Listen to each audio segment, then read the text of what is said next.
Recently, I picked up a new prime lens, and you've probably heard of it before. It's the famed 33mm f1.4, and I know it's not that new, but it's new for me, okay? Now, I've heard a lot of good things about this lens, and it's actually one of my first lens or gear pickups in a while, so I'm pretty excited about this one. But I've only had it for a short while, so this is just going to be my first impressions, and we'll get into a longer review later. First, we'll cover the focal length. I've tried and used many other lenses around this focal length before, most notably the 35 f2, which I've had twice now and sold twice now.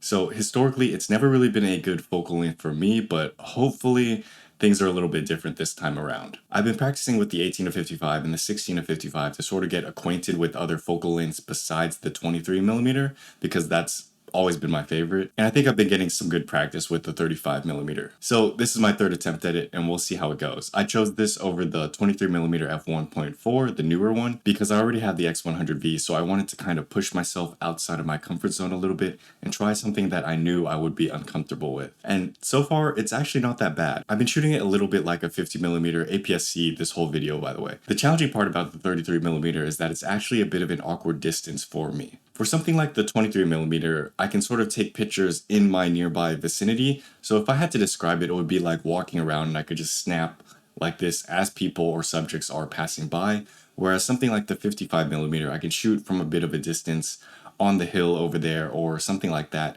and I can aim, point, and pretend like I'm shooting at the sky. But the 33mm, it's kind of like I'm in between. I'm in the middle of the line of sight between me and my subject, and so it's a little challenging for me to understand how far or how close I'm actually supposed to be.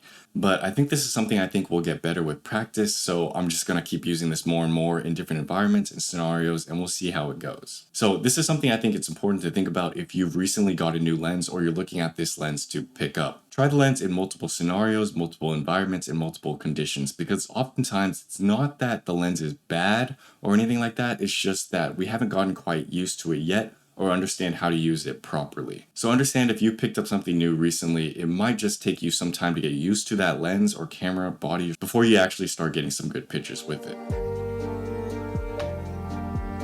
Aperture.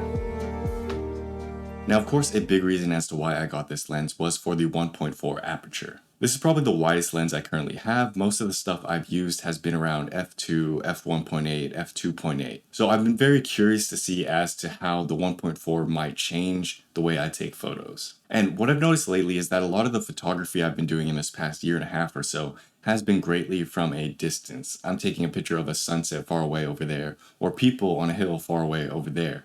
And that doesn't really make use of a 1.4 aperture too much. A lot of the shots end up quite flat, which is okay because that's the type of photos I was taking, and that's the intent with the type of photos as well. So as you'll notice in this photo, the colors are good, the image is good, but it doesn't really make use of a wider aperture, and you can't really tell if there's much separation because there's not supposed to be. But with the 33mm f1.4, one of the things I want to try is to really make use of that 1.4 aperture where I can take pictures between different subjects and there's like a bit of a fall off, a bit of a noticeable difference between bokeh so that you can get that kind of separation. So what this means is that you might be seeing me in different environments, different scenarios, taking pictures from here on out.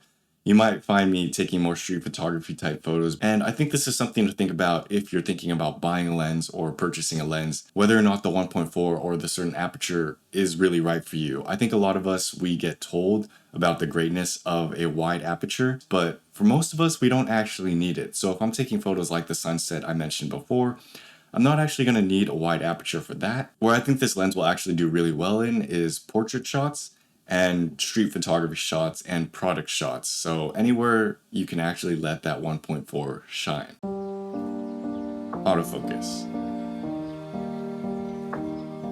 One of the things that actually surprised me a lot about this lens was the autofocus. I knew it had a linear motor focusing system like the 18 to 55, but I didn't know how good it would be. And so far, the autofocus is fast, accurate, and it works well even in low light conditions. So when comparing directly to the 18 to 55, the 18 to 55 isn't as good in autofocus, but that's probably also because it's a bit of an older lens, but I've noticed the autofocus on this lens kind of reminds me of the 16 to 55, which is fast, accurate, and quiet. Autofocus was a bit of a concern for me and a reason why I bought this lens because In the past, I've used a lot of manual focus lenses and I've used a lot of slower lenses as well. And they don't hinder my photography that much. It's just about getting used to it and comfortable with that kind of slower focusing system. But with this lens, I wanted something that would give me a similar experience to the X100V, where I could just take pictures, trust that it's good enough to get the shots that I'm intending to get without thinking too much of it. Because right now I'm sort of in a paradox between taking pictures and enjoying the moment. And so I don't actually want to spend too much time taking photos because I think that takes me out of when I'm just appreciating and enjoying these sunsets. So really, I just want to take a quick snap and then just go back to viewing, observing, all that stuff. And so that means getting a lens that is fast, but also reliable and easy and intuitive to use. That's sort of the space or mindset I'm in right now. So if you're concerned at all about autofocus, I don't think you have to worry about it with this lens. So far, it seems to be pretty good. Build quality. Now, at first pickup, I was pretty impressed with the build quality of this lens. Like many of Fuji's lenses, it has a metal construction, meaning that it's going to be well built and nice to hold and use. The aperture clicks are nice as well, and the manual focus is very smooth to use. It is a pretty basic looking lens, however, and part of me wishes they did something like the older Fuji lenses where they made the shape and design kind of unique, but I can't complain much because its shape and its filter size allows it to be easily interchangeable with something like the 18-55. Which was a big part of the reason why I bought it in the first place. It was to slowly build this sort of compact set of lenses that shared the same 58mm filters. And it actually feels so similar to the 18-55 that I found myself turning the manual focus trying to zoom in. And so you guys already know this, but size and build quality are pretty important to me. I think the smaller the lens, the more casual I can be taking photos. And that's the sort of area where I typically create my best work. Also, I do think the nicer something is to hold, the more incentivized I am to use it.